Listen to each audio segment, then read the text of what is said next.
स्वागत करते हैं हम अपने मीमांसा एक्सीलेंट एकेडमी चैनल में। आज हम लोग फिर एक नए वीडियो के साथ, जो कि एनसीईआरटी क्लास 11 पॉलिटिकल साइंस से रहेगा और बहुत ही इम्पोर्टेंट लेसन है, लेसन नंबर 4 कार्यपालिका। लेसन का यानी जो कॉन्सेप्ट है वो कार्यपालिका से संबंधित रहेगा और इस कार्यपालिका से संबंधित जितने भी पॉइंट इम्पोर्टेंट रहेंगे उनके बारे में हम लोग इस वीडियो में और इस लेसन थ्योरी क्लास में एक एक इम्पोर्टेंट वर्ड के साथ और उसका अर्थ समझते हुए चलेंगे। तो हम लोग समय को ज़्यादा खर्च ना करते हुए आगे बढ़ते हैं और इसमें हम आप लोगों से निवेदन करते हैं कि आप चैनल को सब्सक्राइब करें और एक कमेंट ज़रूर करें और लाइक करना ना भूलें। तो हम लोग स्टार्ट करते हैं और इस कार्यपालिका का एक इंट्रोड्यूस कराते हैं, यानी एक परिचय बताते हैं इसमें कहाँ से क्या होता है।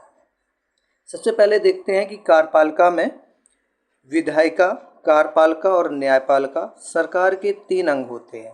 यानी विधायिका, कार्यपालिका और न्यायपालिका मिलकर के तीनों जो अंग होते हैं वो हमारे क्या बनाते हैं, एक सरकार बनाती है। वो एक सरकार का अंग कहलाते हैं। ये तीनों मिलकर के शासन का कार्य करते हैं। कौन कौन? विधायिका, कार्यपालिका और न्यायपालिका जो है वो शासन का कार्य करते हैं तथा कानून व्यवस्था बनाए रखने और जनता का कल्याण करने में योगदान देते हैं। यानी जो विधायिका, कार्यपालिका और न्यायपालिका जो है कानून व्यवस्था बनाए रखने तथा जनता का कल्याण करने में योगदान देते हैं। संविधान में यह सुनिश्चित करता है कि संविधान कि ये सभी एक दूसरे से तालमेल बनाकर काम करें। यानी जो ये तीनों हैं एक दूसरे से तालमेल बनाकर ही काम करें, ये संविधान सुनिश्चित करता है। आगे देखते हैं। संसदीय व्यवस्था में कार्यपालिका और विधायिका एक दूसरे पर आश्रित होते हैं। यानी जो संसदीय व्यवस्था में कार्यपालिका और विधायिका जो होते हैं एक दूसरे पर आश्रित होते हैं।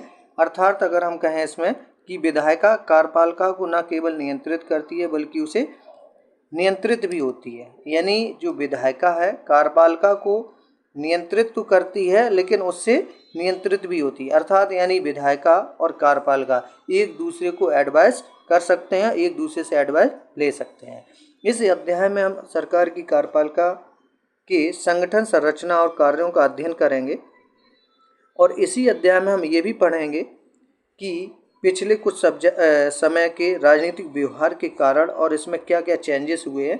तो इन सब के बारे में इस अध्याय में पढ़ेंगे। इसका मैंने आपको एक अच्छे से इंट्रोड्यूस कराया, जो कि सरकार के 3 अंग होते हैं। कौन कौन से? विधायिका, कार्यपालिका और न्यायपालिका। अब हम लोग इस अध्याय में जो इस लेसन में पढ़ेंगे वो पढ़ेंगे सबसे पहले संसदीय और राष्ट्रपति प्रणाली की कार्यपालिका में डिफरेंस क्या होता है, अंतर क्या होता है, इनमें अंतर कर सकेंगे। दूसरा पॉइंट अगर हम देखेंगे तो भारत के राष्ट्रपति की संविधान की स्थिति को समझेंगे। अगर तीसरा पॉइंट देखें तो मंत्रिपरिषद की संरचना और कार्यों के बारे में भी जान सकेंगे। और उसके बाद पढ़ेंगे प्रशासनिक मशीनरी के महत्व और कार्यों के बारे में। बहुत ही इंपॉर्टेंट लेसन है, आप लोग बने रहिए। थोड़ी थ्योरी रहेगी और आपको बोरिंग भी नहीं होगी, क्योंकि इसमें जो इम्पोर्टेंट पॉइंट हैं वो बहुत ही महत्वपूर्ण रहेंगे और एक एक पॉइंटों को अच्छे से हम लोग समझेंगे, विद एग्जाम्पल समझेंगे। तो प्लीज़ चैनल को लाइक और कमेंट करना ना भूलें। आप लोग लाइक करते रहिए और अपने दोस्तों को भी शेयर करिए। सबसे पहले हम लोग अब देखते हैं जो हमारा मेन पॉइंट है कार्यपालिका, जो कि लेसन के कॉन्सेप्ट के अनुसार है। कार्यपालिका क्या है इसके बारे में हम लोग पढ़ेंगे। तो जैसा कि आपने देखा होगा कि कार्यपालिका को एक एग्जाम्पल के तहत अगर स्कूल की एग्जाम्पल लेते हैं तो देखा होगा कि आपके स्कूल के प्रशासन का प्रमुख कौन होता है। तो प्रमुख सभी को पता है कि प्रिंसिपल, यानी किसी स्कूल या विश्वविद्यालय में महत्वपूर्ण निर्णय कौन लेता है। इन सभी पॉइंटों पर अगर देखें तो ऐसे हर संगठन में कुछ लोगों का एक समूह होता है और ये लोग उस संगठन के मुख्य प्रशासनिक या कार्यपालिका अधिकारी के रूप में काम करते हैं। यानी किसी भी समूह में कुछ मुख्य लोग होते हैं और वह कार्यपालिका या प्रशासनिक कार्य अधिकारी के रूप में कार्य करते हैं। आगे देखते हैं। इसमें कार्यपालिका का अर्थ होता है कि व्यक्तियों के उस समूह से है जो कायदे कानूनों को संगठन में रोजाना लागू करते हैं। अर्थात कार्यपालिका का अर्थ क्या होता है कि व्यक्तियों के उस समूह से है जो कायदे कानूनों को संगठन में रोजाना लागू करते हैं। आगे देखते हैं कि सरकार के मामले में भी एक संस्था नीतिगत निर्णय लेती है और नियमों और कायदों के बारे में तय करती है। दूसरी ओर उसे लागू करने की जिम्मेदारी निभाती है और सरकार का वह अंग जो इन नियमों कायदों को लागू करता है वह प्रशासन का काम करता है। उसे हम क्या कहते हैं? उसे हम एक कार्यपालिका के नाम से जानते हैं। आगे देखते हैं हम लोग कार्यपालिका के प्रमुख कार्य कौन कौन से। अब हम कार्यों की बात करते हैं कार्यपालिका के। तो कार्यपालिका सरकार का वह अंग है, यानी जो कार्यपालिका है वो सरकार का वह अंग है जो विधायिका द्वारा स्वीकृत नीतियों और कानूनों को लागू करने के लिए जिम्मेदार है। यानी कार्यपालिका जो है वो सरकार का वह अंग है जो विधायिका द्वारा स्वीकृत नीतियों और कानूनों को लागू करने के लिए जिम्मेदार होती है। कार्यपालिका प्रायः नीति निर्माण में भी भाग लेती है। बहुत ही इम्पोर्टेंट पॉइंट है, इनको हम लोग देखें। ये यहाँ से कार्यपालिका जो है प्रायः नीति निर्माण में भी भाग लेती है। कार्यपालिका का औपचारिक नाम अलग अलग राज्यों में भिन्न भिन्न होता है, यानी अलग अलग नामों से अलग अलग जगह पर लिया जाता है। कुछ देशों में राष्ट्रपति होता है, यानी जो कार्यपालिका होते हैं, यानी कार्यपालिका का कार्य कौन करता है? मुख्य होता है। ठीक है, तो मुख्य कौन होता है? राष्ट्रपति होता है। तो किसी भी देश में, कुछ देशों में राष्ट्रपति होता है, तो कहीं उसे हम किस नाम से जानते हैं? कहीं चांसलर के नाम से जानते हैं। कार्यपालिका में केवल राष्ट्रपति, प्रधानमंत्री या मंत्री ही नहीं होते, बल्कि इसके अंदर क्या होता है? पूरा प्रशासनिक ढांचा, यानी सिविल सेवा के सदस्य भी शामिल होते हैं। किसमें? कार्यपालिका में। आगे पढ़ते हैं हम लोग। सरकार के प्रधान और उनके मंत्रियों को राजनीतिक कार्यपालिका कहते हैं। यानी सरकार के जो प्रधान होते हैं, यानी जो मुख्य होते हैं, उनके मंत्रियों को राजनीतिक कार्यपालिका कहते हैं और वे सरकार की सभी नीतियों के लिए उत्तरदायी होते हैं। क्या? वो सभी नीतियों के लिए उत्तरदायी होते हैं। लेकिन जो लोग रोज रोज के प्रशासन के लिए उत्तरदायी होते हैं उन्हें हम स्थायी कार्यपालिका कहते हैं। यानी कहने का मतलब क्या हुआ कि कार्यपालिका कितने टाइप हो गए? 2 प्रकार। यानी एक होगी राजनीतिक कार्यपालिका जो सरकार के प्रधान और उनके मंत्रियों को राजनीतिक कार्यपालिका कहते हैं। दूसरी होती स्थायी कार्यपालिका जो कि लोग रोज रोज के प्रशासन के लिए उत्तरदायी होते हैं, उसे हम क्या कहते हैं? स्थायी कार्यपालिका के नाम से जानते हैं। आगे हम लोग देखते हैं।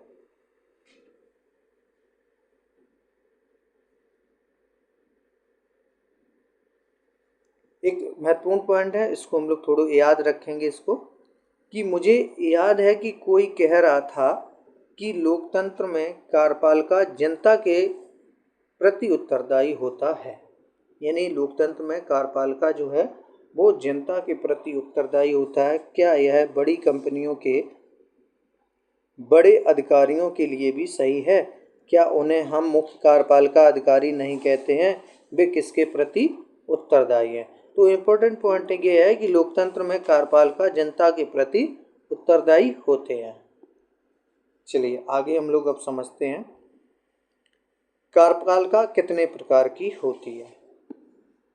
अभी हमने कार्यपालिका के कार्य पढ़े, अब हम लोग देखते हैं कार्यपालिका कितने प्रकार की होती है। सभी देशों में एक ही तरह की कार्यपालिका नहीं होती है। आपने अमेरिका के राष्ट्रपति और इंग्लैंड की महारानी के बारे में सुना होगा, लेकिन अमेरिका के राष्ट्रपति की शक्तियाँ और कार्य भारत के राष्ट्रपति की शक्तियों से बहुत अलग हैं। इसी प्रकार इंग्लैंड की महारानी की शक्तियाँ नेपाल के राजा। आगे देखते हैं कि जो इंग्लैंड की महारानी की जो शक्तियाँ हैं वो नेपाल के राजा से भिन्न है। यानी अगर हम इंग्लैंड की महारानी की शक्तियाँ देखें तो वे नेपाल के राजा से भिन्न है। तो अर्थात ये कि अलग अलग देशों के अलग अलग जो कार्यपालिका के कार्य या अधिकार हैं और उनके अलग अलग हैं। और भारत और फ्रांस दोनों ही देशों में प्रधानमंत्री हैं। भारत और फ्रांस जो ऐसे देश हैं जिसमें प्रधानमंत्री हैं, पर उनकी भूमिकाएं जो हैं वो अलग अलग हैं। ऐसा क्यों है, इसको हम लोग आगे देखते हैं। तो अगर हम देखें तो इसका जो आंसर रहेगा कि अमेरिका में अध्यक्षात्मक व्यवस्था है। यानी जो वहाँ पर क्या है, वो अध्यक्ष होते हैं, वहाँ ऐसी व्यवस्था है। और कार्यकारी शक्तियाँ राष्ट्रपति के पास है। अमेरिका में जो कार्यपालिका की जो शक्तियाँ हैं वो किसके पास है, राष्ट्रपति के पास है। कनाडा में एक संसदीय प्रणाली जिसे संसदीय लोकतंत्र और संवैधानिक राजतंत्र है। कहाँ पर, कनाडा में, जिसमें महारानी एलिजाबेथ द्वितीय राज्य की प्रधान और प्रधानमंत्री सरकार का प्रधान है। यानी कहने का मतलब ये है कि जो महारानी एलिजाबेथ हैं वो द्वितीय राज्य की प्रधान और प्रधानमंत्री सरकार का प्रधान भी है। वो दोनों कार्यों को संभालते हैं। अगर फ्रांस की बात करें तो फ्रांस में राष्ट्रपति और प्रधानमंत्री अर्ध अध्यक्षात्मक व्यवस्था के हिस्से हैं। यानी अर्थात राष्ट्रपति और प्रधानमंत्री जो है वो आधे आधे इस व्यवस्था को देखते हैं, उनका आधा आधा हिस्सा है फ्रांस में। अगर हम राष्ट्रपति, प्रधानमंत्री और अन्य मंत्रियों की नियुक्ति करता है,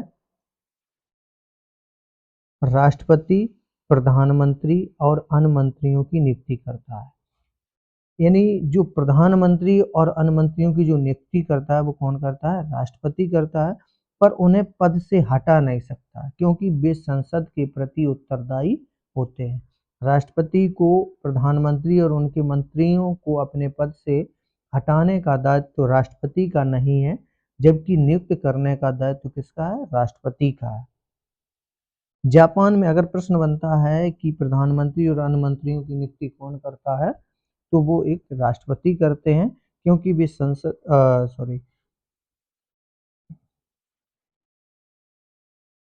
राष्ट्रपति का, और लेकिन इनको अपने पद से हटा नहीं सकते। आगे देखते हैं, जापान में संसदीय व्यवस्था है। संसदीय व्यवस्था कहाँ पर है, जापान में है, जिसमें राजा देश का और प्रधानमंत्री सरकार प्रधान है।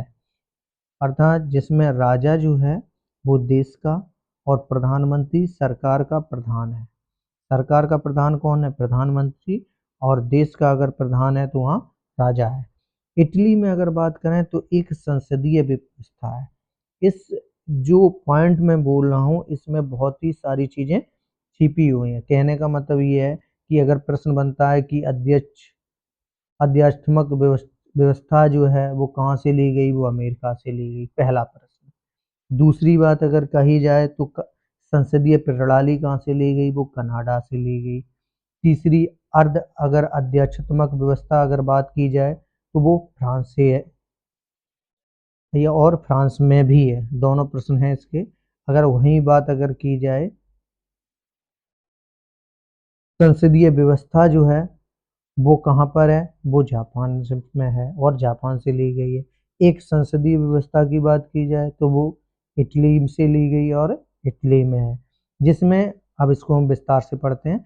इटली में एक संसदीय व्यवस्था है जिसमें राष्ट्रपति देश का और प्रधानमंत्री सरकार का प्रधान है। रूस में एक अर्ध अध्यक्षात्मक व्यवस्था है। रूस में एक अर्ध अध्यक्षात्मक व्यवस्था है जिसमें राष्ट्रपति और देश का प्रधान और राष्ट्रपति द्वारा नियुक्त प्रधानमंत्री सरकार का प्रधान है। यानी अर्ध अध्यक्षात्मक व्यवस्था कहाँ पर है, एक फ्रांस में भी है और रूस में भी है। चलिए हम आगे पढ़ते हैं। जर्मनी की बात करें तो इसमें भी एक संसदीय व्यवस्था है जिसमें राष्ट्रपति देश का नाम मात्र का प्रधान और चांसलर सरकार का प्रधान होता है। जर्मनी में चांसलर जो है सबसे बड़ा, जैसे एक राष्ट्रपति देश के होते हैं उसी प्रकार वहाँ जर्मनी में चांसलर राष्ट्रपति को कहा जाता है। आगे देखते हैं, अध्यक्षात्मक व्यवस्था में राष्ट्रपति राज्य और सरकार दोनों का ही प्रधान होता है। यानी जहाँ अध्यक्षात्मक व्यवस्था होती है उसमें राष्ट्रपति राज्य और सरकार दोनों का ही प्रधान होता है, और इस व्यवस्था में सिद्धांत और व्यवहार दोनों में राष्ट्रपति का पद बहुत शक्तिशाली होता है। यानी इस व्यवस्था में सिद्धांत और व्यवहार दोनों में राष्ट्रपति का पद बहुत शक्तिशाली होता है, और ऐसी व्यवस्था जो है वो हमें अमेरिका, ब्राज़ील और लैटिन अमेरिका के अनेक देशों में देखने को मिलती है। आगे देखते हैं कि संसदीय व्यवस्था में प्रधानमंत्री सरकार का प्रधान होता है।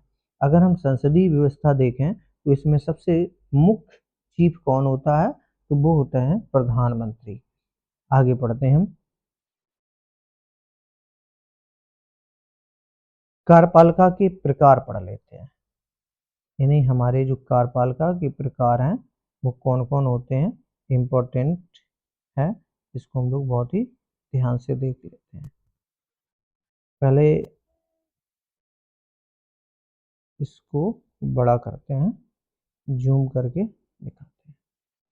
कार्यपालिका का प्रकार, सबसे पहले कार्यपालिका के जो मुख्य प्रकार हैं वो दो होते हैं। पहला होता है सामूहिक नेतृत्व के सिद्धांत पर आधारित प्रणाली। यानी पहला है सामूहिक नेतृत्व के सिद्धांत पर आधारित प्रणाली। दूसरा है एक व्यक्ति के नेतृत्व के सिद्धांत पर आधारित प्रणाली। एक व्यक्ति के नेतृत्व के सिद्धांत पर आधारित प्रणाली। अब इन दोनों को अलग अलग रूप में बांटा गया है। अगर हम देखें सामूहिक के अनुसार तो इसमें दो टाइप्स होते हैं, एक होता है संसदीय, दूसरा होता है अर्ध अध्यक्षात्मक। तो संसदीय क्या है, सरकार के प्रमुख को आमतौर पर प्रधानमंत्री कहते हैं। जहां संसद प्रणाली होती है वहां का जो सरकार का प्रमुख होता है वो कौन होते हैं, वो प्रधानमंत्री होते हैं। वह विधायिका में बहुमत वाले दल का नेता होता है, वह विधायिका के प्रति जवाबदेही होता है, और देश का प्रमुख इनमें से कोई भी हो सकता है। अर्ध अध्यक्षात्मक में क्या होता है, जैसे कि हम ऊपर पढ़ा चुके हैं, राष्ट्रपति देश का प्रमुख होता है। यानी जहाँ अर्ध अध्यक्ष है वहाँ पर राष्ट्रपति देश का प्रमुख होता है, प्रधानमंत्री सरकार का प्रमुख होता है, और प्रधानमंत्री और उसका मंत्रिपरिषद विधायिका के प्रति जवाबदेही होता है। अब बात करते हैं नेक्स्ट, एक व्यक्ति के नेतृत्व के सिद्धांत पर आधारित प्रणाली में क्या होते हैं, वहाँ एक अध्यक्षात्मक होती है जो कि राष्ट्रपति देश का प्रमुख होता है, वही सरकार का भी प्रमुख होता है। राष्ट्रपति का चुनाव आमतौर पर प्रत्यक्ष मतदान से होता है, और वह विधायिका के प्रति जवाबदेही नहीं होता है। समझ में आया कि संसदीय में क्या होता है, वहाँ पर प्रधानमंत्री जो है सरकार का प्रमुख होता है। अर्ध अध्यक्षात्मक में क्या होता है, प्रधानमंत्री ही सरकार का प्रमुख होता है लेकिन देश का प्रमुख कौन होता है, राष्ट्रपति होता है। और अध्यक्षात्मक में राष्ट्रपति देश का प्रमुख होता है और वही सरकार का भी प्रमुख होता है। इसको हम लोग देख लेते हैं। राष्ट्रपति जो राजा जो है वो संवैधानिक राजतंत्र औपचारिक शासन प्रमुख होता है, वही राष्ट्रपति भी है। राष्ट्रपति क्या होता है, वो संसदीय गणतंत्र होती है जो कि औपचारिक शासन प्रमुख होता है। चलिए आगे हम लोग देखते हैं। अगर हम देखें एक कार्यपालिका पर नज़र डालते हैं, श्रीलंका के देश की कार्यपालिका कार्यपालिका पर नज़र डालेंगे तो ये हम लोग देखेंगे श्रीलंका में कार्यपालिका किस टाइप की है, तो वो एक अर्ध अध्यक्षात्मक है जो कि 1978 में श्रीलंका के संविधान का संशोधन करके एक अध्यक्षात्मक कार्यपालिका लागू की गई। यानी श्रीलंका में 1978 में एक संविधान संशोधन हुआ जिसमें अध्यक्षात्मक कार्यपालिका को लागू किया गया, और इस प्रणाली में जनता प्रत्यक्ष रूप से राष्ट्रपति को चुनती है और यह संभव है कि राष्ट्रपति और प्रधानमंत्री एक ही दल या अलग-अलग दलों के हों। संविधान राष्ट्रपति को व्यापक शक्तियां देता है। संविधान क्या है? एक राष्ट्रपति को व्यापक शक्तियां देता है और राष्ट्रपति संसद में बहुमत वाले दल के सदस्यों में से प्रधानमंत्री चुनता है। राष्ट्रपति क्या करता है? जैसे मैंने बताया कि प्रधानमंत्री और उसके मंत्री पद को नियुक्ति करता है, तो वही जो राष्ट्रपति है संसद में बहुमत वाले दल के सदस्यों में से प्रधानमंत्री को चुनते हैं। यद्यपि मंत्रियों के लिए संसद का सदस्य होना अनिवार्य है, लेकिन राष्ट्रपति प्रधानमंत्री और दूसरे मंत्रियों को हटा सकता है। राष्ट्रपति जो है प्रधानमंत्री और दूसरे मंत्रियों को हटा सकता है। राज्य का निर्वाचित प्रधान और सशस्त्र सेनाओं का प्रधान सेनापति होने के अतिरिक्त राष्ट्रपति सरकार का भी प्रधान होता है। अर्थात जो राष्ट्रपति हैं वो क्या सेनापति भी होते हैं और सशस्त्र सेनाओं का प्रधान भी होते हैं। तो राष्ट्रपति जो है वो सरकार का भी प्रधान होता है। राष्ट्रपति 6 वर्षों के लिए चुना जाता है, जो कि यह कहाँ का नियम है? ये श्रीलंका के अनुसार है। ये बिंदु जो है वो श्रीलंका पर है और श्रीलंका में राष्ट्रपति का शासन कितने वर्ष के लिए होता है? वो 6 वर्षों के लिए होता है और उसे संसद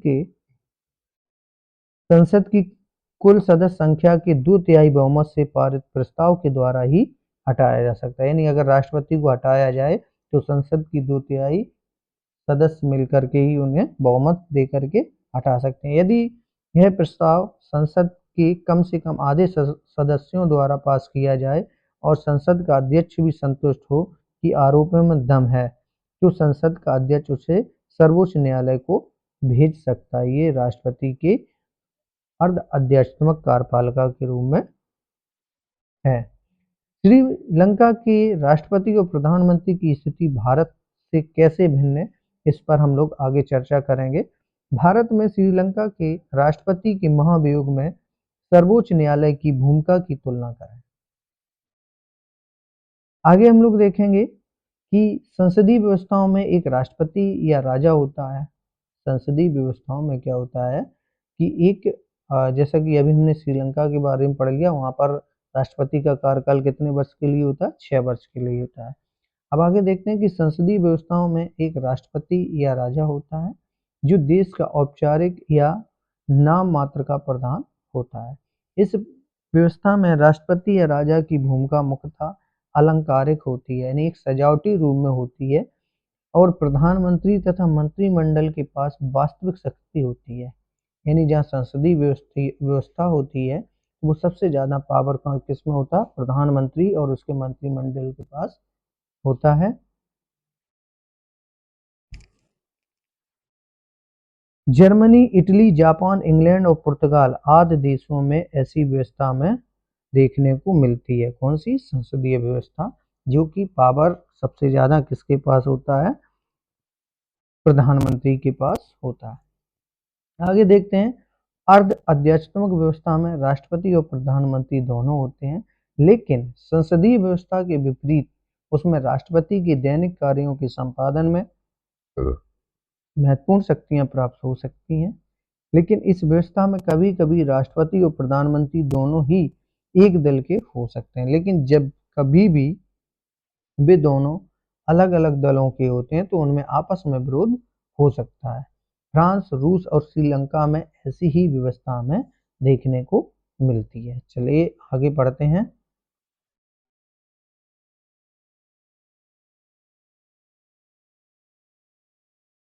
एक पॉइंट है, यह तो बहुत सरल है। जिस देश में राष्ट्रपति है वहाँ आदेशात्मक कार्यपालिका और जिस देश में प्रधानमंत्री वो है संसदीय कार्यपालिका कहलाती है। ये बात बिल्कुल ही सही है और नॉर्मल ही है। जहाँ प्रधानमंत्री वहाँ संसदीय और जहाँ राष्ट्रपति वहाँ आदेशात्मक। अब हम बात करते हैं इम्पोर्टेंट, जो कि है इंडिया से संबंधित बहुत ही इम्पोर्टेंट पॉइंट है। आप लोग बने रहिए और वीडियो को देखने के लिए हमारे चैनल को सब्सक्राइब कीजिए और वीडियो को लाइक करिए और अपने दोस्तों को भी शेयर कीजिए। तो ये जो आपको पॉइंट मिलेगा बहुत ही इम्पोर्टेंट है, तो बने रहिए इस वीडियो में। चलिए आगे बात करते हैं भारत में संसदीय कार्यपालिका। भारत में कौन सी कार्यपालिका? वो है एक संसदीय। जब भारत का संविधान लिखा जा रहा था तब तक भारत को 1900 यानी 1919 और 1935 के अधिनियमों के अंतर्गत संसदीय व्यवस्था के संचालन का कुछ अनुभव हो चुका था। अर्थात 1935 तक क्या हुआ था? एक अनुभव हो चुका था, और इस अनुभव ने हमें दिखाया कि संसदीय व्यवस्था के अंतर्गत कार्यपालिका को जनप्रतिनिधियों के द्वारा प्रभावपूर्ण तरीके से नियंत्रित किया जा सकता है। अर्थात यानी संसदीय व्यवस्था के अंतर्गत क्या हुआ कि जो कार्यपालिका को जनप्रतिनिधियों के द्वारा प्रभावपूर्ण तरीके से नियंत्रित किया जा सकता है।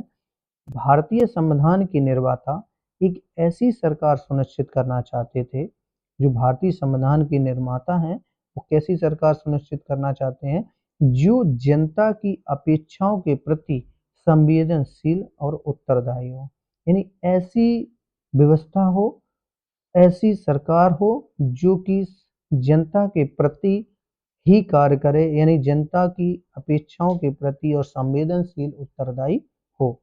संसदीय कार्यपालिका की जगह दूसरा विकल्प होता है अध्यक्षात्मक सरकार का था। अर्थात संसदीय कार्यपालिका की जगह दूसरा विकल्प अध्यक्षात्मक सरकार का था, लेकिन अध्यक्षात्मक कार्यपालिका मुख्य कार्यकारी के रूप में राष्ट्रपति पर बहुत बल देती है और उसे सभी शक्तियों का स्रोत मानती है। अर्थात संसदीय में क्या होता है? प्रधानमंत्री होते हैं, और अध्यक्षात्मक में क्या होते हैं? जो राष्ट्रपति होते हैं, और उसे सभी शक्तियों का स्रोत मानते हैं। अध्यक्षात्मक कार्यपालिका में व्यक्ति पूजा का खतरा बना रहता है, यानी अध्यात्मक कार्यपालिका में क्या होता है? व्यक्ति जो है पूजा का खतरा बना रहता है। संविधान निर्माता एक ऐसी सरकार चाहते थे जिसमें एक शक्तिशाली कार्यपालिका हो, लेकिन साथ साथ में उसे एक व्यक्ति पूजा का पर्याप्त अंकुश लगे हो। संसदीय व्यवस्था में ऐसी अनेक प्रक्रियाएं जो सुनिश्चित करती हैं कि कार्यपालिका विधायिका या जनता के प्रतिनिधियों के प्रति उत्तरदायी होगी और उनसे नियंत्रित भी होगी। इसलिए संविधान में राष्ट्रीय और प्रांतीय दोनों ही स्तरों पर संसदीय कार्यपालिका की व्यवस्था को स्वीकार किया गया। अर्थात भारत में क्या कि संविधान में राष्ट्रीय और प्रांतीय दोनों ही स्तरों पर संसदीय कार्यपालिका की व्यवस्था को स्वीकार किया गया, जिसमें सबसे ज़्यादा जो सरकार का प्रधान जो होते हैं वो प्रधानमंत्री होते हैं। इस व्यवस्था के अंतर्गत राष्ट्रपति भारत में राज्य का औपचारिक प्रधान होता है, यानी इस व्यवस्था में, संसदीय व्यवस्था में राष्ट्रपति जो है भारत में राज्य का औपचारिक प्रधान होता है, तथा प्रधानमंत्री और मंत्रिपरिषद राष्ट्रीय स्तर पर सरकार चलाते हैं। यानी सरकार का मुख्य कौन हुआ? प्रधानमंत्री और उसके मंत्रिपरिषद, और राष्ट्रपति कौन है? भारत के राज्य का औपचारिक प्रधान। राज्यों के स्तर पर देखा जाए तो राज्यों के स्तर पर राज्यपाल, मुख्यमंत्री और मंत्रिपरिषद मिलकर के कार्यपालिका बनाते हैं। अर्थात यानी अगर राज्य में देखा जाए तो कार्यपालिका के अंग कौन कौन होते हैं?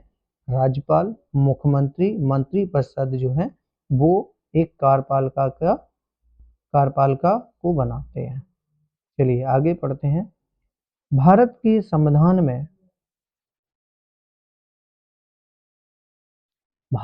संविधान में औपचारिक रूप से संघ की कार्यपालिका शक्तियां राष्ट्रपति को दी गई हैं। यानी भारत के संविधान में औपचारिक रूप से संघ की जो कार्यपालिका शक्तियां जो हैं वो किसे दी गई हैं? राष्ट्रपति को दी गई हैं। और वास्तव में प्रधानमंत्री के नेतृत्व में बनी मंत्रिपरिषद के माध्यम से राष्ट्रपति इन शक्तियों का प्रयोग करता है। अगर वास्तव में देखा जाए तो प्रधानमंत्री के नेतृत्व में बनी मंत्रिपरिषद की माध्यम से राष्ट्रपति इन शक्तियों का प्रयोग करता है। राष्ट्रपति 5 वर्ष के लिए चुना जाता है। भारत में राष्ट्रपति का जो कार्यकाल होता है वो 5 वर्ष के लिए होता है, जबकि श्रीलंका में 6 वर्ष के लिए होता है। राष्ट्रपति पद के लिए सीधे जनता के द्वारा निर्वाचित नहीं होता है। राष्ट्रपति का निर्वाचन अप्रत्यक्ष तरीके से होता है। इसका अर्थ यह है कि राष्ट्रपति का निर्वाचन आम नागरिक नहीं बल्कि निर्वाचित विधायक और सांसद करते हैं, और यह निर्वाचन समानुपातिक प्रतिनिधित्व प्रणाली और एकल संक्रमणीय मत के सिद्धांत के अनुसार होता है। यानी राष्ट्रपति का निर्वाचन या राष्ट्रपति को निर्वाचन कौन करते हैं, तो वो विधायक और सांसद करते हैं। केवल संसद ही राष्ट्रपति को महाभियोग की प्रक्रिया के द्वारा उसके पद से हटा सकती है। केवल क्या है, संसद ही राष्ट्रपति को महाभियोग की प्रक्रिया के द्वारा उसके पद से हटाया जा सकता है। बहुत ही इम्पोर्टेंट पॉइंट है। और जो राष्ट्रपति का चुनाव होता है वो एक समानुपातिक प्रतिनिधित्व प्रणाली और एकल संक्रमणीय मत के सिद्धांत ही राष्ट्रपति का चुनाव होता है। चलिए आगे हम लोग पढ़ते हैं।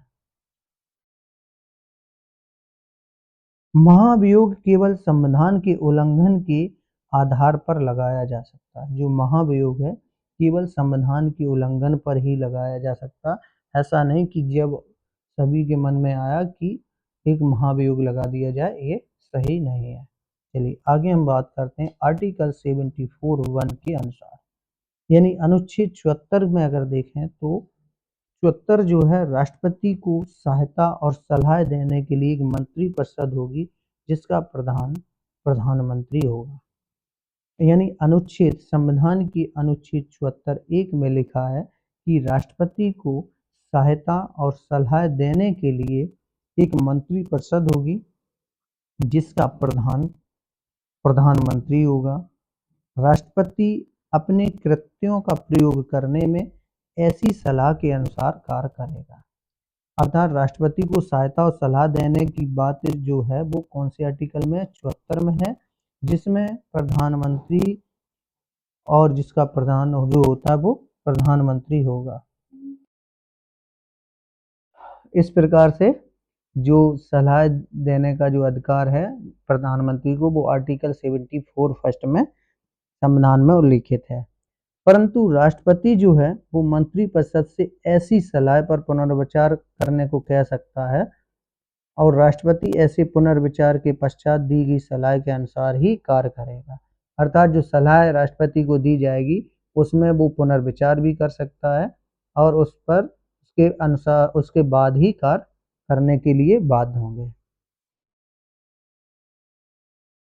आगे बात करते हैं, इस कथन में जिस शब्द का जो प्रयोग है, इस कथन में जिस शब्द ही का प्रयोग किया गया है, क्या आप उसका अर्थ जानते हैं?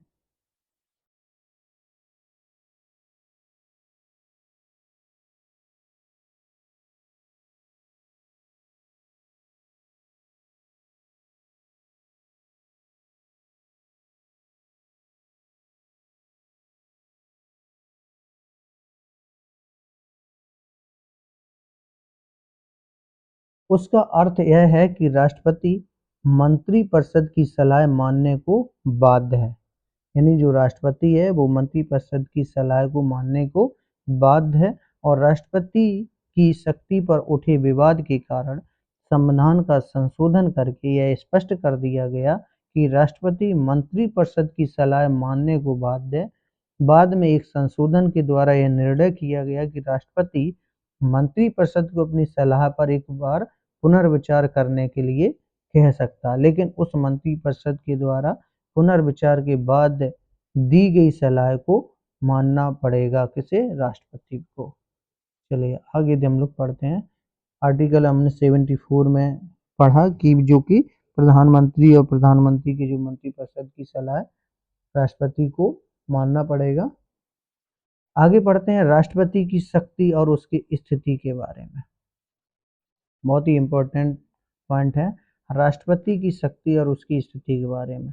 राष्ट्रपति सरकार का एक औपचारिक प्रधान है, जैसा कि हम पहले पढ़ चुके हैं, और उस औपचारिक रूप से बहुत सी कार्यकारी, विधायी, कानूनी और आपात शक्तियां प्राप्त हैं। संसदीय व्यवस्था में राष्ट्रपति वास्तव में इन शक्तियों का प्रयोग मंत्रिपरिषद की सलाह पर ही करता है, अर्थात प्रधानमंत्री और मंत्रिपरिषद को लोकसभा में बहुमत प्राप्त होता है और वे वास्तविक कार्यकारी हैं। अधिकतर मामलों में राष्ट्रपति को मंत्रिपरिषद की सलाह माननी पड़ती है। आगे पढ़ते हैं। इसमें हमने राष्ट्रपति को कोई वास्तविक शक्ति नहीं दी, लेकिन उसके पद को प्रभुत्वपूर्ण और गरिमामय बनाया है।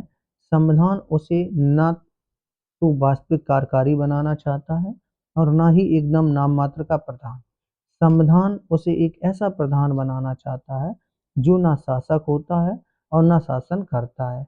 यह महान संवैधानिक प्रधान बनाना चाहता है। ये जो कथन है वो राष्ट्रपति पर लागू किया जाता है।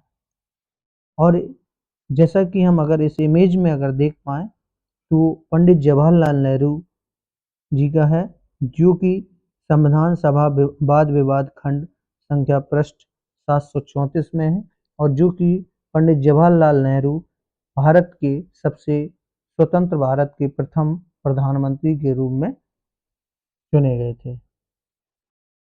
आगे हम लोग देखते हैं राष्ट्रपति के विशेषाधिकार से, यानी राष्ट्रपति का जो विशेष अधिकार है वो क्या है। किसी भी परिस्थिति में राष्ट्रपति को कोई विशेष अधिकार प्राप्त नहीं है, यह एक गलत मूल्यांकन होगा। संवैधानिक रूप से राष्ट्रपति को सभी महत्वपूर्ण मुद्दों और मंत्रिपरिषद की कार्रवाई के बारे में सूचना प्राप्त करने का अधिकार है। प्रधानमंत्री का यह कर्तव्य है कि वह राष्ट्रपति द्वारा मांगी गई सभी सूचनाएं उसे दें। राष्ट्रपति प्रायः प्रधानमंत्री को एक पत्र लिखता है और देश की समस्याओं पर अपने विचार व्यक्त करता है। इस प्रकार से ये एक राष्ट्रपति के विशेष अधिकार से संबंधित है। इसके अतिरिक्त कम से कम 3 अन्य अवसरों पर राष्ट्रपति अपने विशेषाधिकार का प्रयोग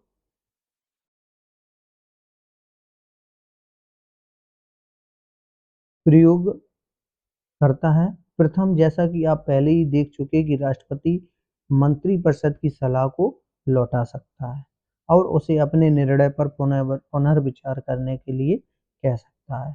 दूसरा, ऐसा करने में राष्ट्रपति अपने विवेक का प्रयोग करता है। जब राष्ट्रपति को ऐसा लगता है कि सलाह में कुछ गलती है या कानूनी रूप से कुछ कमियां हैं या फैसला देश के हित में नहीं है, तो वह मंत्रिपरिषद से अपने निर्णय पर पुनर्विचार करने के लिए कह सकता है। यद्यपि मंत्रिपरिषद पुनर्विचार के बाद भी उसे वही सलाह दोबारा दे सकती है, तो अब राष्ट्रपति उसे मानने के लिए बाध्य भी होगा।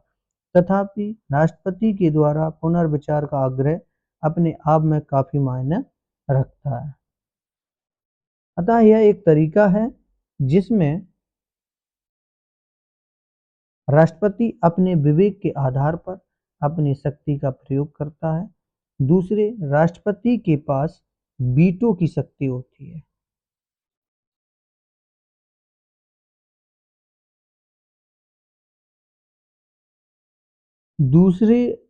दूसरा जो पावर है वो राष्ट्रपति के पास वीटो की शक्ति है, यानी निषेधाधिकार होती है, जिसमें वह संसद द्वारा पारित विधेयकों, धन विधेयकों को छोड़कर, यानी जितने भी विधेयक पारित होते हैं, धन अगर विधेयक को छोड़ करके स्वीकृति देने में विलंब कर सकता है। यानी जो राष्ट्रपति है वो वह संसद द्वारा जो पारित विधेयक हैं उसमें धन को छोड़कर बाकी में समय ले सकता है उसे पारित स्वीकृति देने में, या स्वीकृति देने से मना कर सकता है। संसद द्वारा पारित प्रत्येक विधेयक को कानून बनने से पूर्व राष्ट्रपति की स्वीकृति के लिए भेजा जाता है। राष्ट्रपति उसे संसद को लौटा सकता है, यानी ये पावर है उसके पास जो कि उन्हें वापस लौटा सकता है। आगे हम लोग पढ़ते हैं, एक घटना इवेंट देखते हैं कि हमने देखा कि विधेयकों को स्वीकृति देने के संबंध में राष्ट्रपति पर कोई समय सीमा नहीं है। क्या आपको पता है कि इस सिलसिले में एक घटना घट चुकी है? 1986 में संसद ने भारतीय पोस्ट ऑफिस संशोधन विधेयक पारित किया था। यानी संसद ने एक भारतीय पोस्ट ऑफिस विधेयक पारित किया था। अनेक लोगों ने इसकी आलोचना की क्योंकि विधेयक प्रेस की स्वतंत्रता को बाध्य करता था। तत्कालीन राष्ट्रपति ज्ञानी सैल सिंह ने उस पर कोई निर्णय नहीं लिया।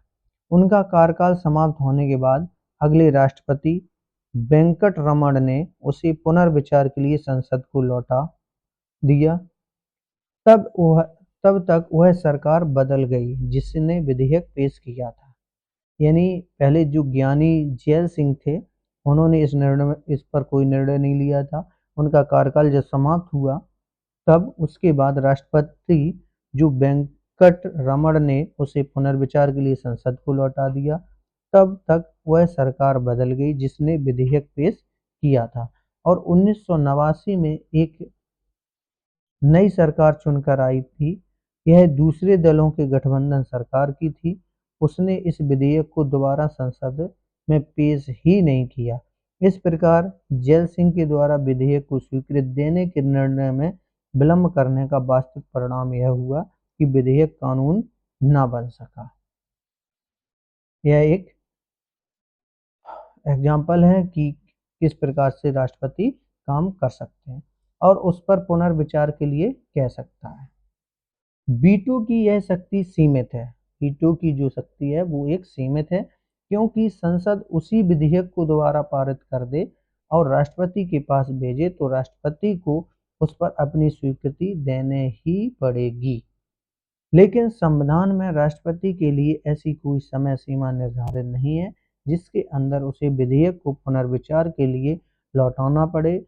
इसका अर्थ यह हुआ अर्थात यानी कि राष्ट्रपति किसी भी विधेयक को बिना किसी समय सीमा के अपने पास लंबित रख सकता है और इससे राष्ट्रपति को अनौपचारिक रूप से अपने वीटो को प्रभावी ढंग से प्रयोग करने का अवसर मिल जाता है। इसे कई बार पॉकेट वीटो भी कहा जाता है। यानी ये हमेशा उसके पास रहता है कि कभी भी उसको पुनर्विचार के लिए वापस कर सकते हैं। चलिए आगे तीसरा पावर देखते हैं राष्ट्रपति का। तीसरा प्रकार का विशेषाधिकार है राजनीतिक परिस्थितियों के कारण पैदा होता है। औपचारिक रूप से राष्ट्रपति प्रधानमंत्री की नियुक्ति करता है। सामान्यतः अपनी संसदीय व्यवस्था में लोकसभा के बहुमत दल के नेता को प्रधानमंत्री के रूप में नियुक्त किया जाता है। इसलिए उसकी नियुक्ति जो है राष्ट्रपति की विशेषाधिकार का कोई प्रश्न ही नहीं। लेकिन उस परिस्थिति की कल्पना करें जिसमें चुनाव के बाद किसी भी नेता को लोकसभा में बहुमत प्राप्त ना हो। अर्थात यानी जो राष्ट्रपति प्रधानमंत्री को नियुक्त करता है वो एक औपचारिक रूप से करता है। इसके अतिरिक्त यह भी सोचें कि यदि गठबंधन बनने के प्रयासों के बाद भी 2 या 3 नेता यह दावा करें कि उन्हें लोकसभा में बहुमत प्राप्त है तो क्या होगा। तब राष्ट्रपति को यह निर्णय करना है कि वह किसे प्रधानमंत्री नियुक्त करे। इस परिस्थिति में राष्ट्रपति को अपने विशेषाधिकार का प्रयोग कर निर्णय लेना होता है कि किसे बहुमत का समर्थन प्राप्त है या कौन सरकार बना सकता है और सरकार चला सकता है। 1989 के बाद से प्रमुख राजनीतिक परिवर्तनों के कारण राष्ट्रपति के पद का महत्व बहुत बढ़ गया। 1989 से 1998 तक वह हुए 4 संसदीय चुनावों में किसी भी एक दल या दलीय गठबंधन को लोकसभा में स्पष्ट बहुमत नहीं मिल सका था और इन परिस्थितियों में मांग की थी कि राष्ट्रपति हस्तक्षेप करके या सरकार का गठन कराए या फिर प्रधानमंत्री लोकसभा में बहुमत सिद्ध न कर पाने के बाद उसकी सलाह पर लोकसभा भंग कर दे। यानी जो 1989 से 98 तक की बात है। अब अगर हम देखें तो एक प्रधानमंत्री की जो नियुक्ति है में राष्ट्रपति की क्या भूमिका है इस एग्जाम्पल से समझते हैं। 1977 में भारत की दलीय राजनीति में प्रतिस्पर्धा काफ़ी बढ़ गई है और अनेक उदाहरण है कि जब लोकसभा में किसी भी दल को बहुमत नहीं मिला। इन परिस्थितियों में राष्ट्रपति ने क्या किया, मार्च 1998 के चुनाव में किसी भी दल या दलीय गठबंधन को बहुमत नहीं मिला। भाजपा और उसके सहयोगी दलों को कुल 200।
स्वागत करते हैं आप सभी लोगों का अपने YouTube चैनल में, जिसमें आज हम लोग पढ़ेंगे भारत का उपराष्ट्रपति, जो कि कार्यपालिका ही लेसन से है।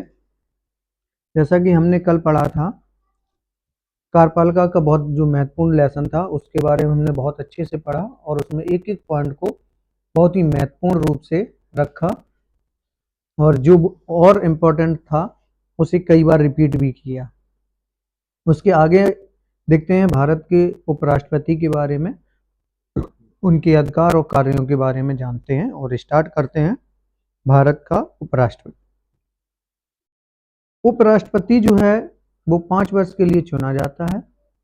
उसको भी उसी तरह चुनते हैं जैसे राष्ट्रपति को, यानी भारत का उपराष्ट्रपति का जो चुनाव होता है, चुने जाते हैं सेम राष्ट्रपति की तरह ही चुने जाते हैं। केवल इतना अंतर है, उसके निर्वाचक मंडल में राज्य विधानसभा के सदस्य नहीं होते हैं। यानी उसके निर्वाचक मंडल में कौन, राज्य विधानसभा के सदस्य नहीं होते हैं, जबकि उपराष्ट्रपति में निर्वाचक मंडल में राज्य विधानसभा से सदस्य होते हैं। और उपराष्ट्रपति को हटाने के लिए राज्यसभा को अपने बहुमत से आशय का प्रस्ताव पास करना पड़ता है और उस प्रस्ताव पर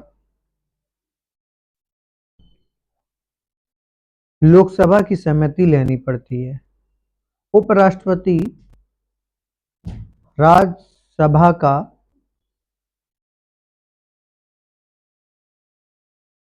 उपराष्ट्रपति को राज्यसभा का पदेन अध्यक्ष कहते हैं, या उपराष्ट्रपति जो है वो राज्यसभा का पदेन अध्यक्ष होता है। राष्ट्रपति की मृत्यु, त्यागपत्र, महाभियोग द्वारा हटाए जाने या अन्य किसी कारण से यह पद रिक्त होने पर वह कार्यवाहक राष्ट्रपति काम करता है। यानी अर्थात जब उपराष्ट्रपति नहीं होते हैं तो उस समय उपराष्ट्रपति की जगह पर कार्यवाहक के रूप में राष्ट्रपति कार्य करते हैं। उपराष्ट्रपति तभी तक कार्यवाहक राष्ट्रपति के रूप में काम करता है जब तक कोई नया राष्ट्रपति नहीं चुन लिया जाता है। फखरुद्दीन अली अहमद की मृत्यु के बाद बीडी जत्ती तब तक कार्यवाहक राष्ट्रपति के रूप में काम करते रहे जब तक नए राष्ट्रपति का चुनाव नहीं हो गया। अर्थात राष्ट्रपति की अनुपस्थिति में उपराष्ट्रपति एक कार्यवाहक के रूप में कार्य करते हैं। आगे हम लोग पढ़ते हैं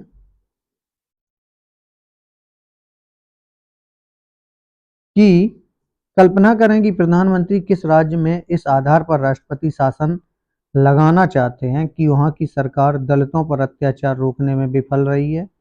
राष्ट्रपति की सोच कुछ अलग है। उसका कहना है कि राष्ट्रपति शासन का अपवाद स्वरूप ही प्रयोग करना चाहिए।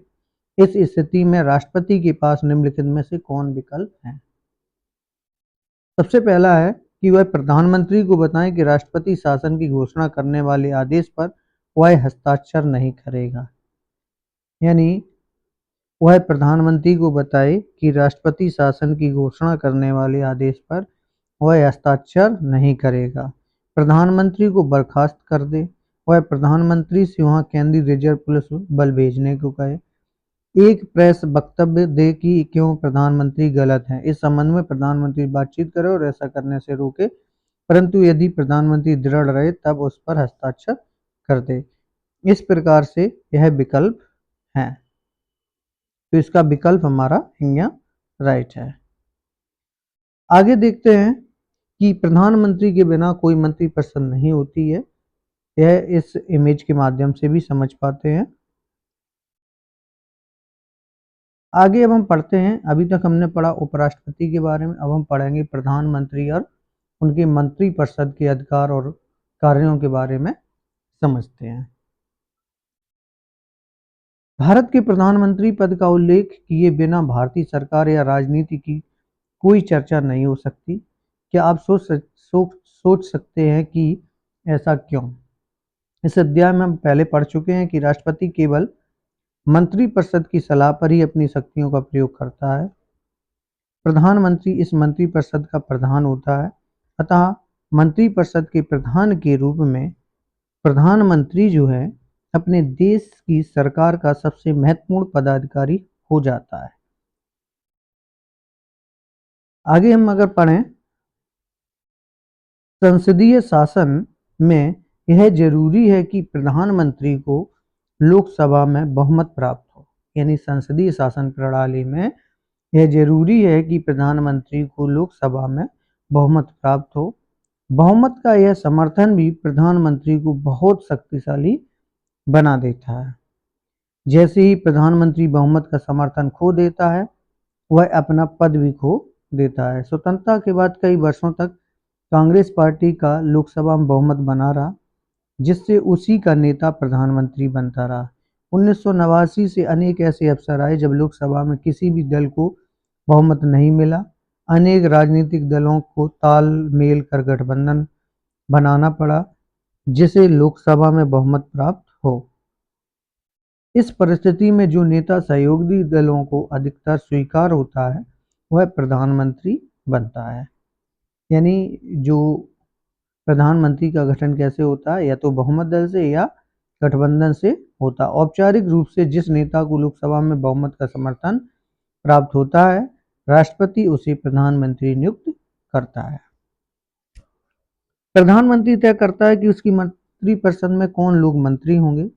प्रधानमंत्री विभिन्न मंत्रियों में पद, स्तर और मंत्रालयों का आवंटन करता है। मंत्रियों को उनकी वरिष्ठता और राजनीतिक महत्व के अनुसार मंत्रिमंडल का मंत्री, राज्य मंत्री या उपमंत्री बनाया जाता है। इसी प्रकार राज्यों में मुख्यमंत्री अपने दल या सहयोगी दल से मंत्री चुनते हैं। प्रधानमंत्री और सभी मंत्रियों के लिए सदस्य होना अनिवार्य है। संसद का सदस्य हुए बिना यदि कोई व्यक्ति मंत्री या प्रधानमंत्री बन जाता है, तो उसे 6 महीने के भीतर ही संसद के सदस्य के रूप में निर्वाचित होना पड़ता है। अब हम देखते हैं कि संविधान सभा में अनेक सदस्यों का विचार था कि मंत्रियों का चयन विधायिका को करना चाहिए, ना कि प्रधानमंत्री या मुख्यमंत्री को। मेरी दृष्टिकोण से प्रांतों के लिए वह स्विस प्रणाली सर्वोत्तम व्यवस्था है, जिसमें विधायिका कार्यपालिका को एक निश्चित समय के लिए चुनती है। एकल संक्रमणीय मत प्रणाली वह सर्वोत्तम व्यवस्था है जो कार्यपालिका की नियुक्ति के लिए प्रयोग की जा सकती है, क्योंकि इसमें सभी हितों का प्रतिनिधित्व होगा और विधायिका का कोई भी दल या महसूस नहीं कर सकेगा उसका प्रतिनिधित्व नहीं है। बेगम अजीज रसूल संविधान सभा वाद विवाद खंड 4 पृष्ठ संख्या 635 में इस कथन को कहा गया है। अब बात करते हैं मंत्रिपरिषद के आकार के बारे में।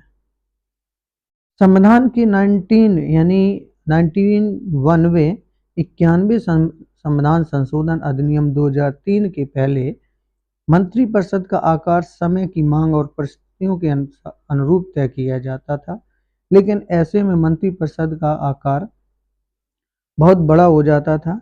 इसके अतिरिक्त जब किसी दल को स्पष्ट बहुमत नहीं मिलता था तब वह संसद के अन्य सदस्यों को मंत्री पद का लालच देकर समर्थन हासिल करने की कोशिश करता था, क्योंकि तब मंत्रिपरिषद की सदस्य संख्या पर कोई प्रतिबंध न था।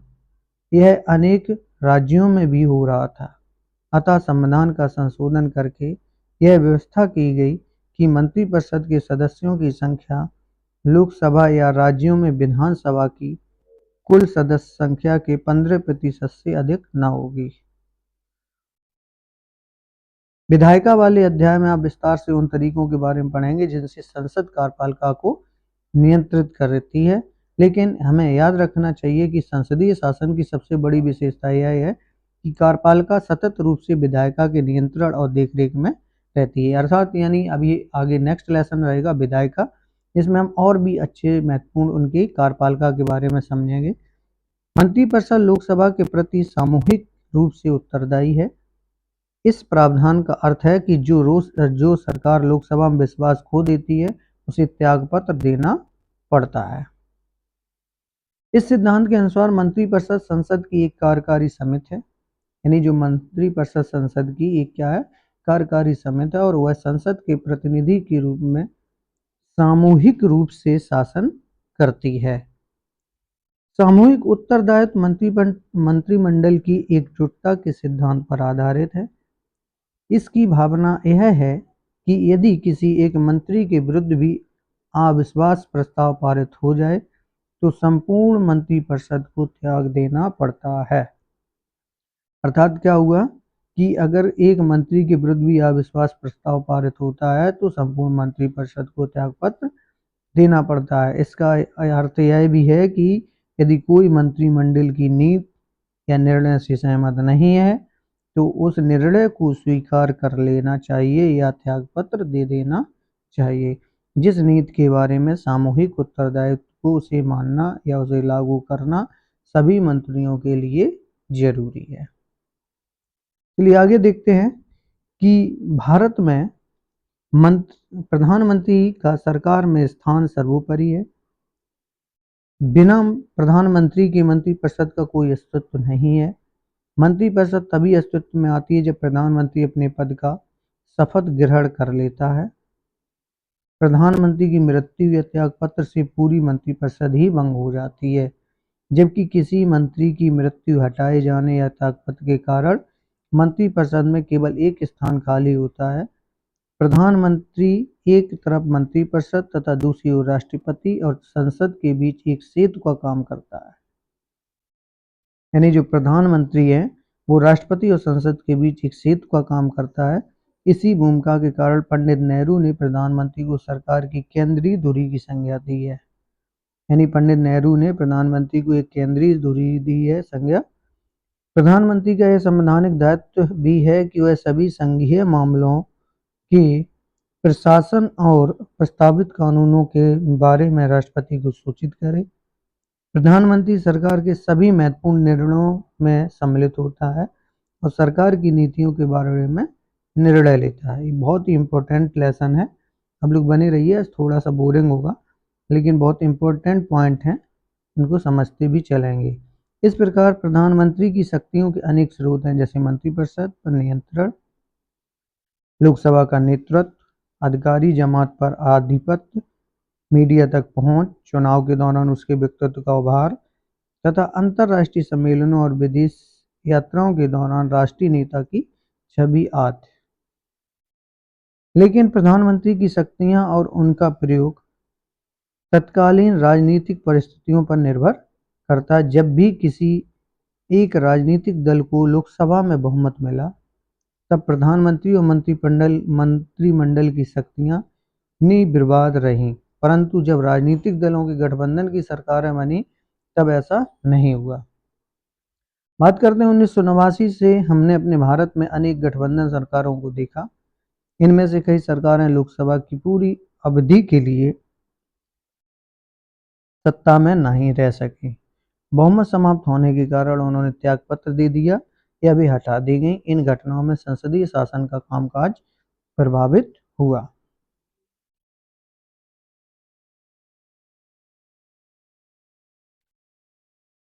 अब हम बात करते हैं इस सिलसिले में। पहली बात तो यह है कि इन घटनाओं में से प्रधानमंत्री की चयन में राष्ट्रपति के विशेषाधिकारों की भूमिका बड़ी है। दूसरी, इस अवधि में गठबंधन की राजनीति के कारण राजनीतिक सहयोगियों में परामर्श की प्रवृत्ति बढ़ी है, जिससे प्रधानमंत्री की सत्ता में कुछ सेंध लगी है। तीसरे, इससे प्रधानमंत्री के अनेक विशेषाधिकारों जैसे मंत्रियों का चयन और उनके पद स्तर पर तथा मंत्रालय के चयन पर भी कुछ अंकुश लगा है। जो कि चौथे, प्रधानमंत्री सरकार की नीतियों और कार्यक्रमों को भी अकेले तय नहीं कर सकता। चुनाव के पूर्व और चुनाव के बाद विभिन्न विचारधारा वाले अनेक राजनीतिक दल सहयोग करके सरकार बनाते हैं। सहयोगी दलों के बीच काफी बातचीत और समझौते के बाद ही नीतियां बन पाती हैं। इस पूरी प्रक्रिया में प्रधानमंत्री को एक नेता से अधिक एक मध्यस्थ की भूमिका निभानी पड़ती है। यानी इम्पोर्टेंट कौन है? प्रधानमंत्री। कुछ एक बदलावों के बाद राज्यों में भी ठीक इसी तरह की लोकतांत्रिक कार्यपालिका होती है।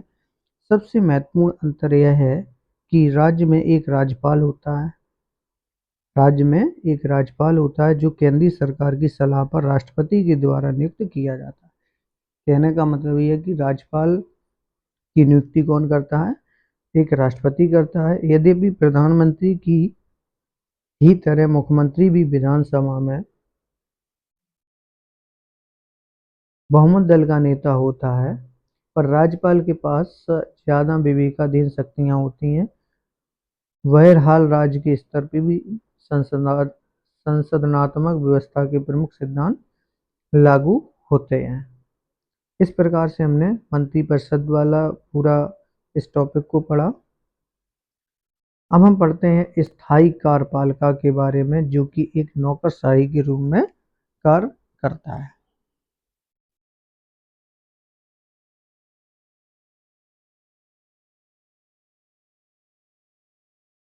शासन के कार्यकारी अंग में प्रधानमंत्री, मंत्रीगण और नौकरशाही या प्रशासनिक मशीनरी का एक विशाल संगठन सम्मिलित होता है। इस ढांचे और सैन्य सेवाओं के अंतर करने के लिए इसे हम नागरिक सेवा कहते हैं। यानी शासन के कार्यकारी अंग में प्रधानमंत्री, मंत्रीगण और नौकरशाही या प्रशासनिक मशीनरी का एक विशाल संगठन सम्मिलित होता है, और इस ढांचे और सैन्य सेवाओं के अंतर करने के लिए इसे हम नागरिक सेवा भी कहते हैं। कौन सा? स्थायी कार्यपालिका। सरकार के स्थायी कर्मचारी के रूप में कार्य करने वाले प्रशिक्षित और प्रवीण अधिकारियों नीतियों को बनाने तथा उसे लागू करने में मंत्रियों का सहयोग करते हैं। लोकतंत्र में निर्वाचित प्रतिनिधि और मंत्रीगण सरकार के प्रभारी होते हैं, और प्रशासन उनके नियंत्रण और देखरेख में होता है। संसदीय शासन में विधायिका प्रशासन को नियंत्रित करती है। यह मंत्री की जिम्मेदारी है कि वह प्रशासन पर राजनीतिक नियंत्रण बनाए रखें। भारत में एक दक्ष प्रशासनिक मशीनरी मौजूद है, लेकिन यह मशीनरी राजनीतिक रूप से उत्तरदायी है। नौकरशाही से यह भी अपेक्षा की जाती है कि वह राजनीतिक रूप से तटस्थ हों, और इसका अर्थ यह है कि नौकरशाही नीतियों पर विचार करते समय किसी राजनीतिक दृष्टिकोण का समर्थन नहीं करेगी। प्रजातंत्र में यह संभव है कि कोई पार्टी चुनाव में हार जाए और नई सरकार पिछली सरकार की नीतियों की जगह कई नीतियां अपनाना चाहे। ऐसी स्थिति में प्रशासनिक मशीनरी की जिम्मेदारी है कि वह नई सरकार को अपनी नीति बनाने और उसे लागू करने में मदद करे। आज भारतीय नौकरशाही का स्वरूप बहुत जटिल हो गया। इसमें अखिल भारतीय सेवाएं, प्रांतीय सेवाएं, स्थानीय सरकार के कर्मचारी और लोक उपक्रमों के तकनीकी तथा प्रबंधकीय अधिकारी सम्मिलित हैं। हमारे संविधान निर्माता गैर राजनीतिक और व्यावसायिक रूप से दक्ष प्रशासनिक मशीनरी के महत्व को जानते थे। वे सिविल सेवा या नौकरशाही के सदस्यों को बिना किसी भेदभाव के योग्यता के आधार पर चयनित करना चाहते थे। अतः भारत सरकार के लिए सिविल सेवा के सदस्यों की भर्ती की प्रक्रिया का कार्य संघ लोक सेवा आयोग को सौंपा गया और ऐसे ही लोक सेवा आयोग राज्यों में भी बनाए गए।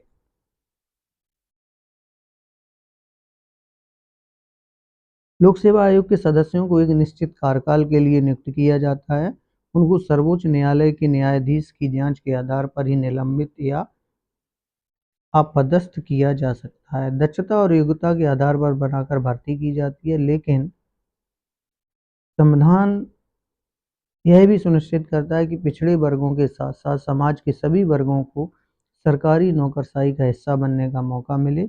इस उद्देश्य के लिए संविधान दलित और आदिवासियों के लिए आरक्षण की व्यवस्था करता है। बाद में महिलाओं और अन्य पिछड़ी जातियों को भी आरक्षण दिया गया। इन प्रावधानों से यह सुनिश्चित होता है कि नौकरशाही में सभी समूहों का प्रतिनिधित्व होगा तथा सामाजिक असमानताएं सिविल सेवाओं में भर्ती के मार्ग में रोड़ा नहीं बनेगी। भारतीय प्रशासनिक सेवा IAS तथा भारतीय पुलिस सेवा IPS के लिए उम्मीदवारों का चयन लोक सेवा आयोग करता है और ये अधिकारी प्रांतीय स्तर पर शीर्षस्थ नौकरशाही की एक रीढ़ होते हैं।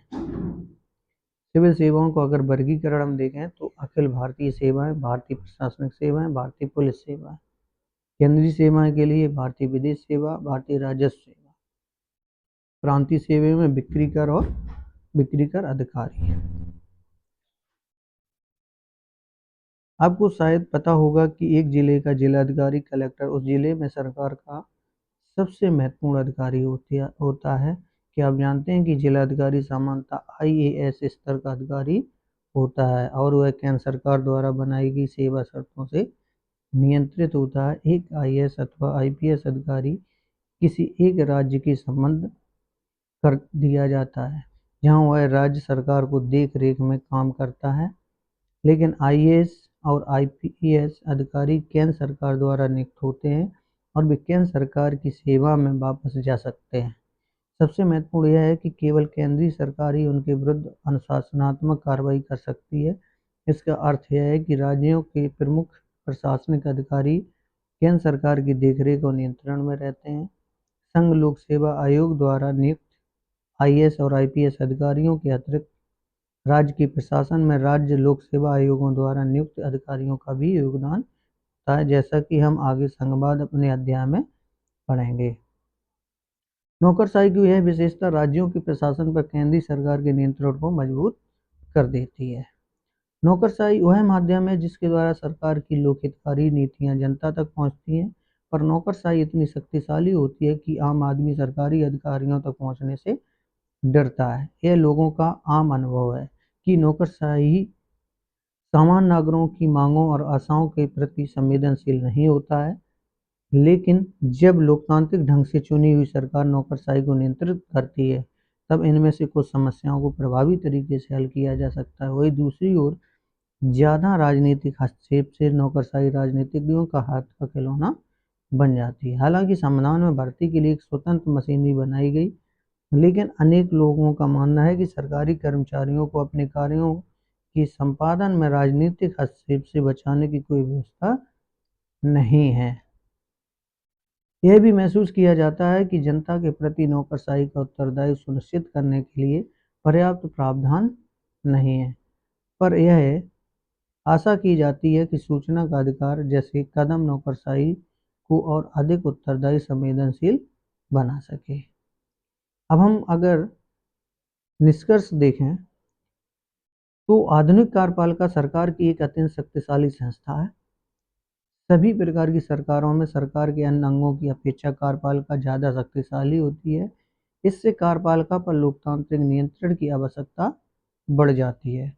हमारे संविधान निर्माताओं की यह दूरदृष्टि की थी कि उन्होंने कार्यपालिका को विधायिका के नियमित नियंत्रण और देखरेख में रखा। इस प्रकार एक संसदीय कार्यपालिका का चयन किया गया। समय समय पर उन पर होने वाले चुनाव शक्तियों के प्रयोग पर संवैधानिक अंकुश और लोकतांत्रिक राजनीति ने यह सुनिश्चित किया कि भारत में कार्यपालिका अनउत्तरदायी न होगी। कहने का मतलब यह है कि जो भारत में कार्यपालिका है वो एक सर्वोत्तम है। इस प्रकार से इस लेसन को मैंने आज पूरा किया और इसमें बनने वाले प्रश्नों को देख लेते हैं। जैसे संसदीय कार्यपालिका का अर्थ होता है जहाँ संसद व कार्यपालिका का होना, संसद द्वारा निर्वाचित कार्यपालिका जहाँ संसद कार्यपालिका के रूप में काम करती है, ऐसी कार्यपालिका जो संसद के बहुमत के समर्थन पर निर्भर हो। घ नंबर निम्नलिखित संवाद पढ़ें और इस पर तर्क दीजिए।